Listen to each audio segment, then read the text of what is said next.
এই মুহূর্তে দাঁড়িয়ে আছি আমরা কলকাতা নিউজ টাইমসের পক্ষ থেকে টালিগঞ্জ বিধানসভার 113 নম্বর ওয়ার্ডে, এবং এখানে আজকে বিজেপি মনোনীত প্রার্থী শ্রীমতী পাপিয়া অধিকারীর সমর্থনে আয়োজিত হতে চলেছে পথযাত্রা।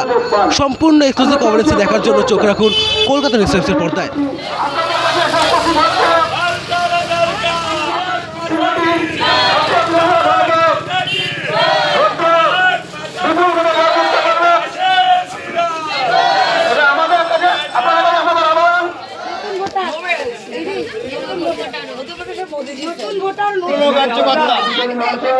এই ওয়ার্ডে যদি একটা বাইক নেব।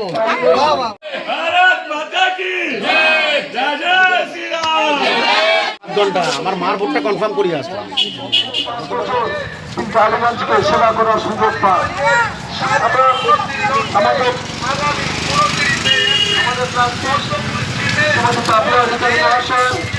আমাদের সঙ্গে সঙ্গে চলেছে।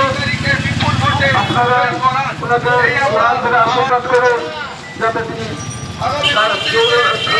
টালিগঞ্জ বিধানসভাকে সেবা করার সুযোগ পান।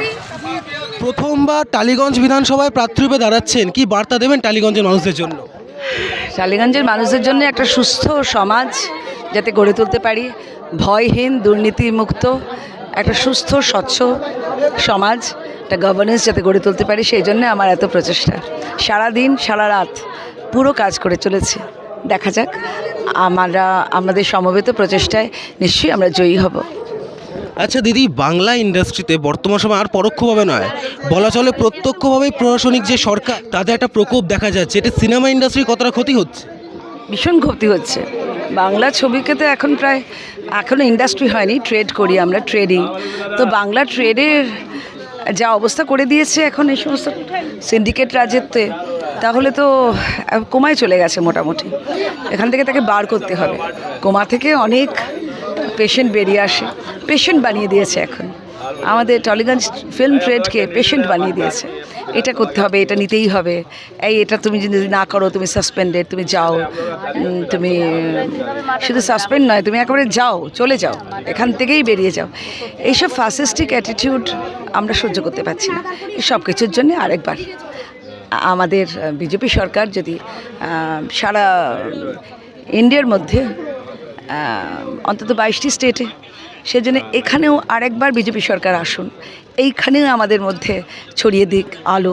এমন এক প্রধানমন্ত্রী যাকে সারা পৃথিবীর প্রায় 16টা রাজ্য তাকে বেস্ট নাগরিক অ্যাওয়ার্ড দিয়েছে, বেস্ট সিভিলিয়ান অ্যাওয়ার্ড। সে কি এমনি?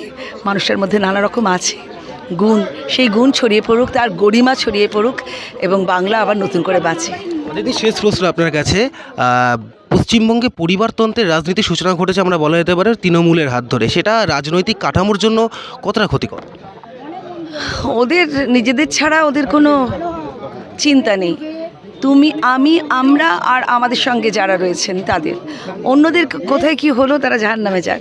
এই পরিবারতন্ত্রকেও ভাঙতে হবে, নষ্ট করতে হবে। এই